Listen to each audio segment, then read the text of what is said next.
bienvenidos a todos. Welcome back to my channel. So I really wanted so badly to come on here and like look good and put together when I, decided to talk to y'all again.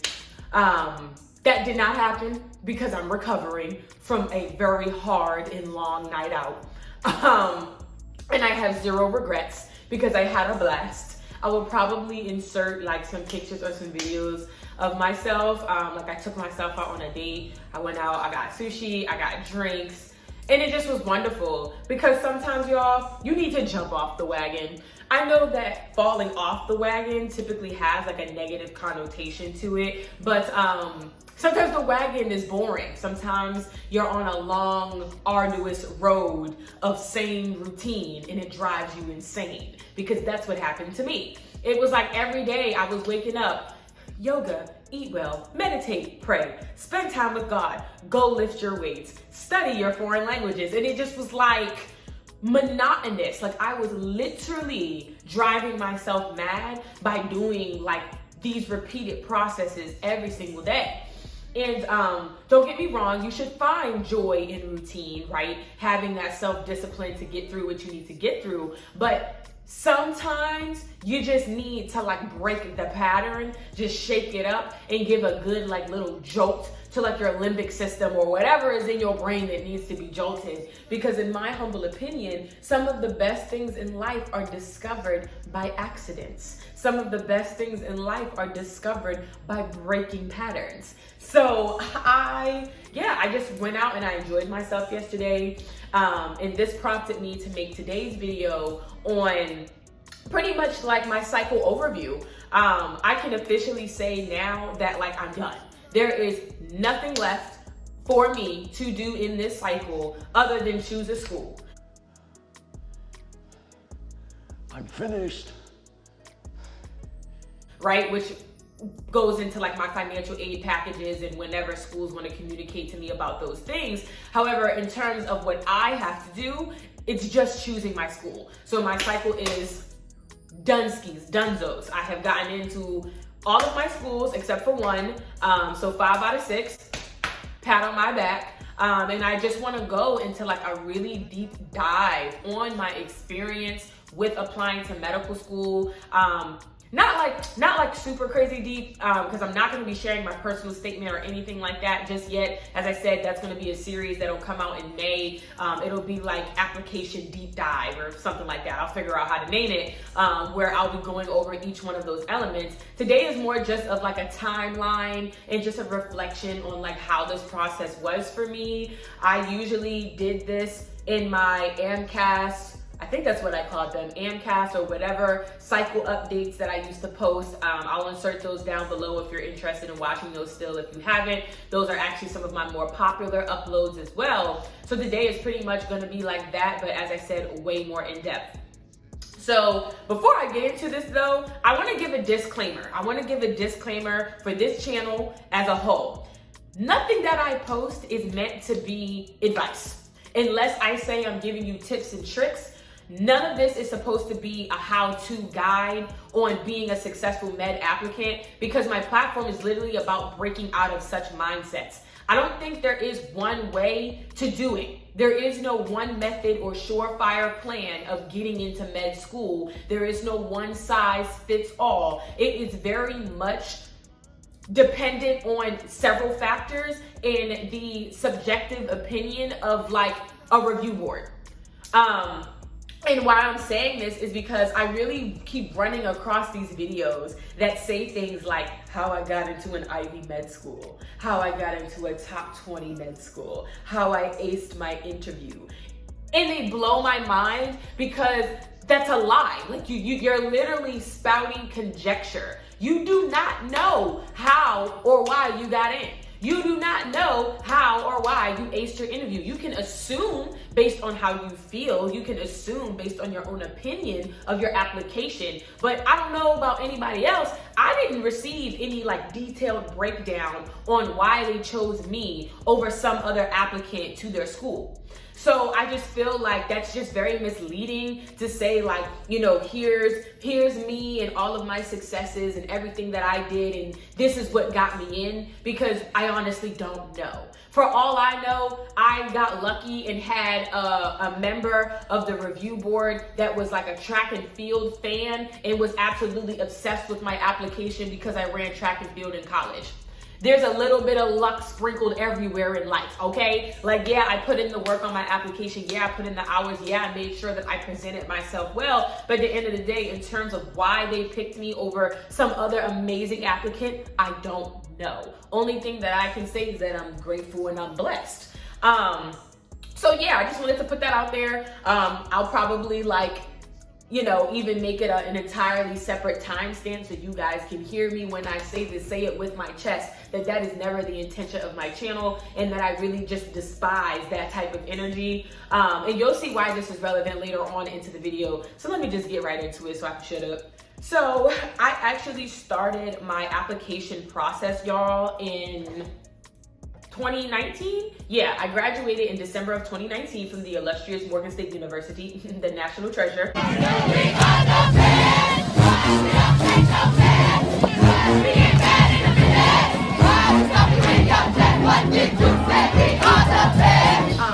So I graduated in December of 2019. So in my mind, I was trying to be a part of the class of 2020. I didn't really want to take any extra months off because I already was struggling to figure out what I was going to do from like that December of graduation to whenever classes started. So like June, July. That was giving me enough anxiety. So I was like, yeah, no, gap years just are not for me. Apparently, God had different plans. And gap years were for me because I got humbled very, very quickly when I took my first MCAT, y'all. And I'll insert. Somebody called me on my work phone, y'all, so I had to like go and answer that. But where was I at? Oh, so like I said, I was humbled really, really quickly when I took my MCAT. I got a 498. I'll insert screenshots of my overall score or like my section breakdown or whatever is available on my AAMC account. I'll go ahead and insert that so you guys can see, like, you know, for real, like your girl bombed that test. And no offense to anybody who like scored something similar. When I say I bombed it, I mean just that on a minimum, and this is not me making it up, this is not me trying to say like, oh, this is what you should have or give the advice, like I just gave you a disclaimer over, but in general, it is the minimum that you score a 500, because I think subsection wise, you need to score at least like a 123 or a 125, and then altogether, it ends up being like a 500 minimum for most schools. So given that, I just was like, all right, well, guess I'm not applying this year.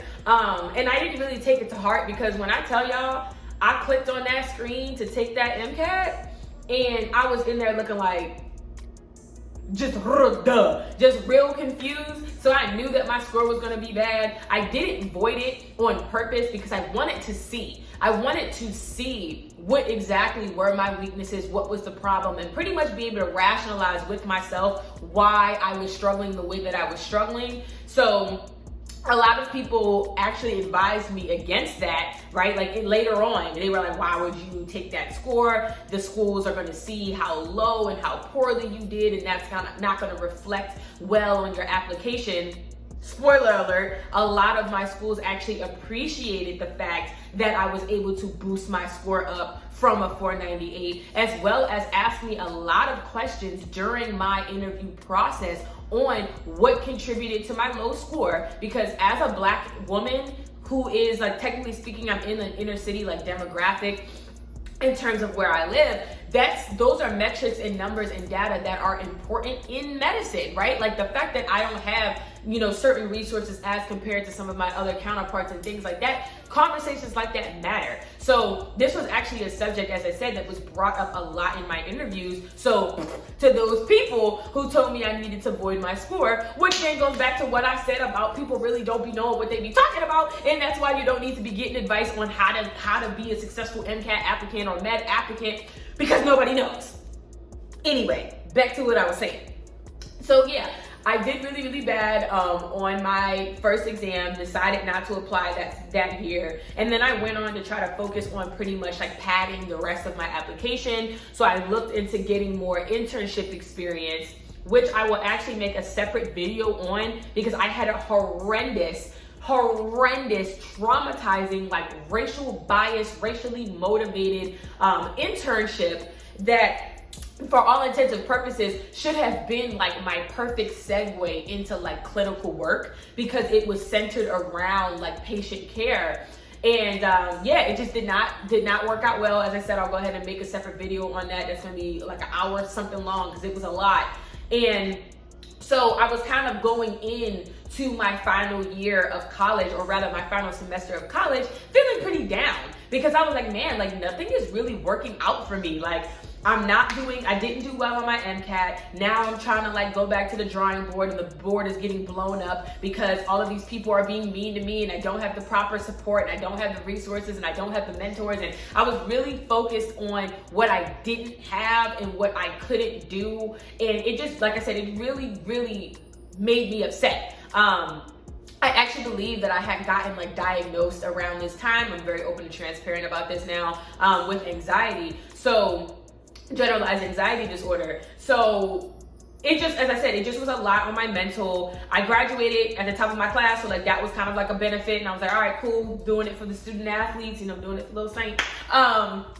So that was a plus. I think I had started dating my fiance around this time, so like things were just kind of picking back up. And I was like, all right, Johnny, like don't get too down about yourself. Let's try to find a medical related job. Newsflash, why are these jobs so low paying? Being like a phlebotomist or like being a technician or whatever, they only pay you like $12 to $14 an hour, and y'all, that's not a livable wage if you're trying to live by yourself. And the reason I was trying to live by myself is because I was having also terrible roommate experiences. I am just not a person that can live with other people unless you are my man. So I really was kind of looking for a full-time job that was going to pay me like a full-time employee. So that's how I ended up with my job now, working for the federal government. I just went on to the us.gov website and, found a career that pretty much took my degree, which was biology, minors in chemistry and psychology. So I was looking for jobs that kind of fit, as I said, what I learned in school. Ended up where I'm at now, working for OSHA, and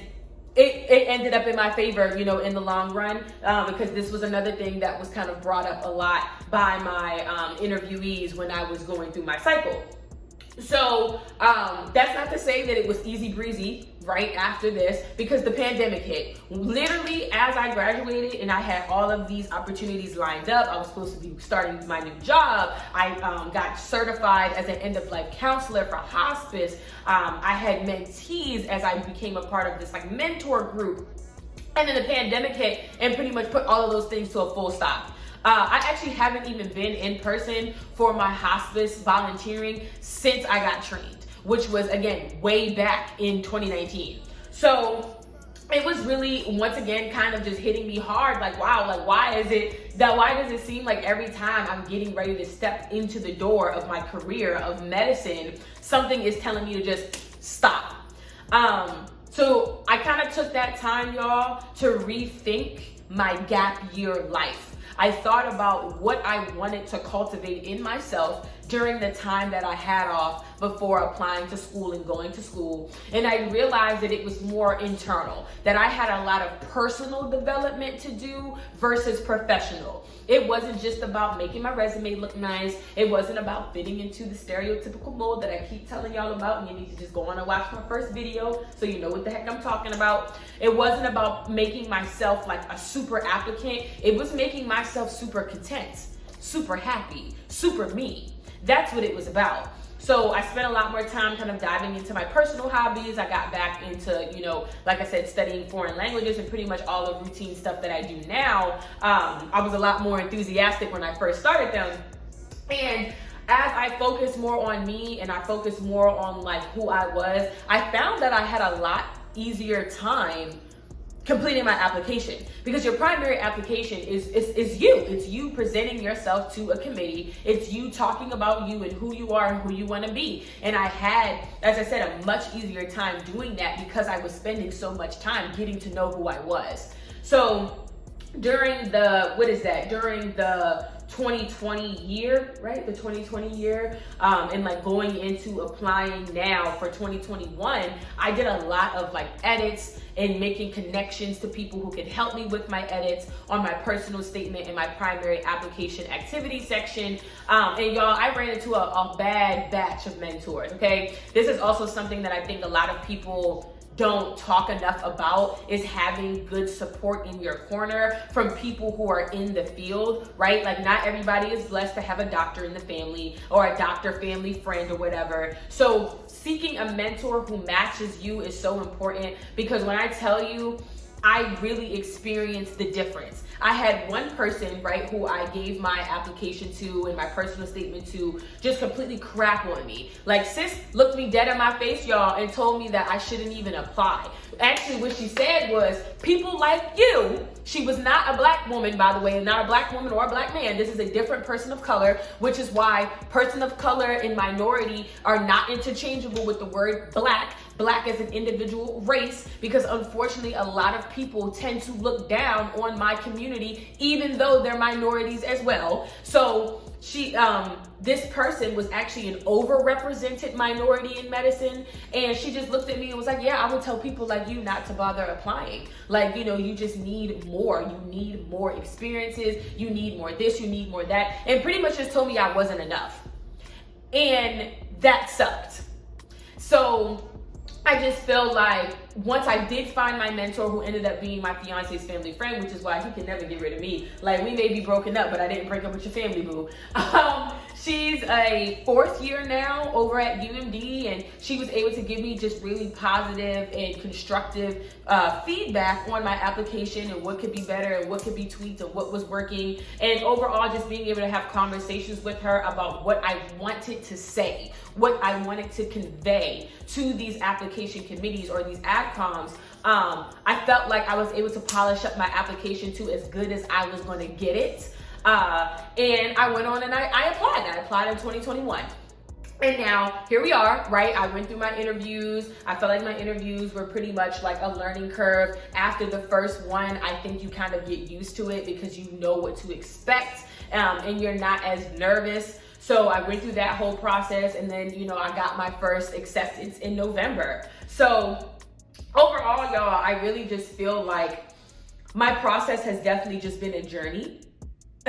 It's been a journey, but more so in a personal sense than anything else. Of course, there are like the financial like hiccups and the strains and stresses that deals with that. Thank God I saved up enough money to apply, because overall, guys, I think I spent about $2,536. I think that was a number that I remember off the top of my head on this application process, just applying to 6 schools, you know, and I didn't really have like my parental support in helping me pay for those things, because, you know, it is such a lengthy process. There's so many fees that pop up in the middle of the process. So, you know, outside of kind of those struggles, I would say that most of it occurred on a personal level, just in testing my grit, testing my endurance, really seeing how much I wanted this, knowing why I wanted to be a physician, and really sticking to my guns and sticking to my feelings about it.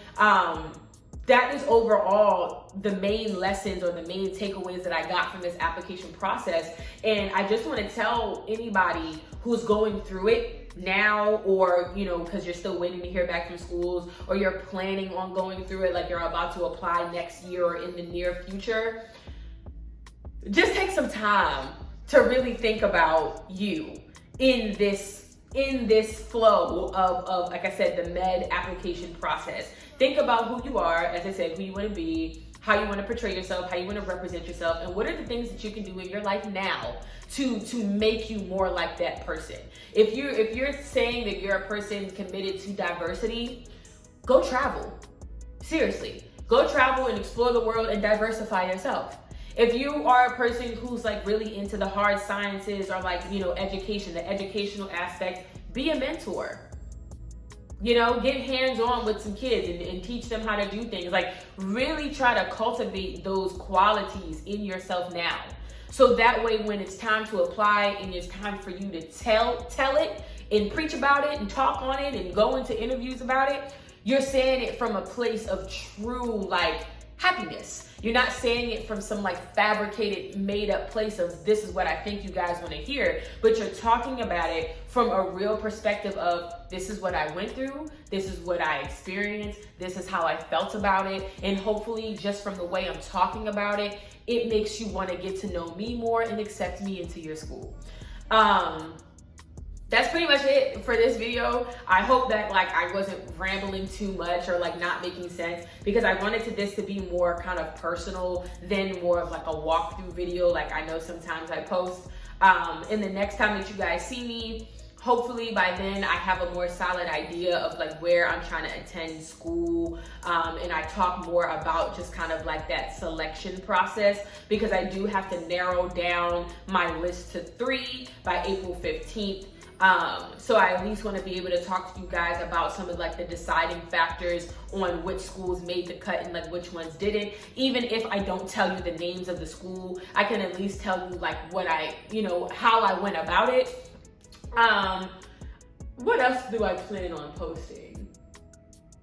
I really don't know, guys. So that's kind of where you all come in. Please leave me comments below on what you would like to see from my channel. I noticed that more of you guys are subscribing, so much love. Thank you for that. But I do want to know what you guys want to hear from me, what you guys want to see from me, especially now that we're kind of getting to like as I said, the slow period of the application process. And I really won't have any in-depth videos until that May, April type of timeline, as I said before. So I really hope that you enjoyed today's chat. Don't forget to like, comment, share, subscribe if you have not already, and hit that notification bell so that way you're alerted to whenever I post. Thank you as always. Adios.